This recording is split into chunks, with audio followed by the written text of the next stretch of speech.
The must-see event of the summer season is back. I'm even excited about this. It's National Geographic's SharkFest, it's really celebrating a decade of shark content. Has it already been that long? Well, let's welcome National Geographic shark experts Jasmine Graham. We've got Carly Jackson and Gibbs Cougaroo, and welcome to First Coast Living. Hey, Jasmine, let's start with you. We've been seeing shark attacks this summer, and we have seen sharks appear in some strange places. And, you know, SharkFest talks about this. So what are some of the strangest places sharks have turned up, and why is it happening? I think some of the coolest stories I've seen are the bull sharks in golf course ponds. I think that would be so cool to be golfing and there be some sharks in the pond. I think that's great. But yeah, we see them because we have these inflows of water. So if we have hurricanes or storms or anything with massive storm surges, we have the ocean water coming in. Sharks come in on that water. Bull sharks have this really cool adaptation where they can actually live and survive in fresh water. So when it goes out and they're stuck in this pond, they continue to thrive, even though they're in the middle of the golf course, which I think is awesome and really shows how cool and adaptable sharks are. Yeah, good points there, Jasmine. Let's get to Carly. Now, Carly, there's been some myths about sharks. Let's dispel a few of those myths.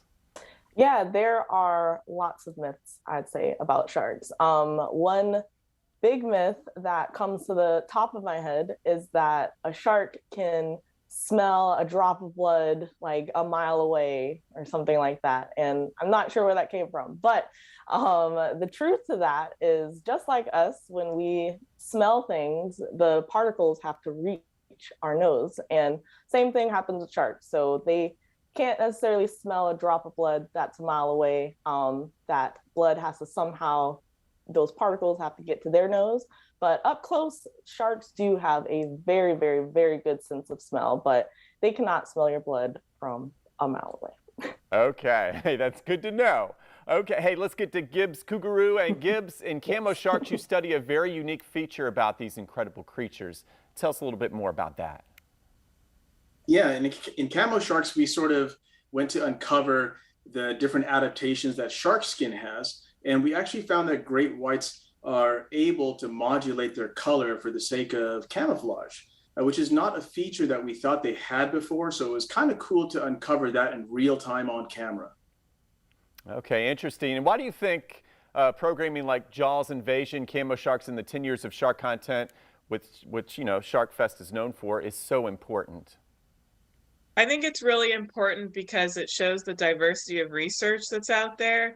And it also shows all of these really cool, I guess you could call them superpowers that sharks have, that people don't have. And it's really cool to learn about what animals do to survive and thrive, especially a group of animals that have been on this planet hundreds of millions of years. Obviously, they know something about survival. So it's really neat to learn from them and see how they adapt to changing environments.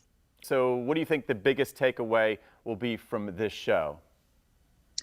I think the biggest takeaway that people should get from, all SharkFest shows is that there's a wealth of things that sharks do that are really important for the ecosystem, and we're still learning. We're still learning all of the important roles that sharks play. So it's a constant teaching opportunity. It's going to be something else to watch for sure. And hey, you can watch SharkFest all summer long on National Geographic networks or on Disney Plus. And of course, you can head to our website. All right, and our website's firstcoastliving.net.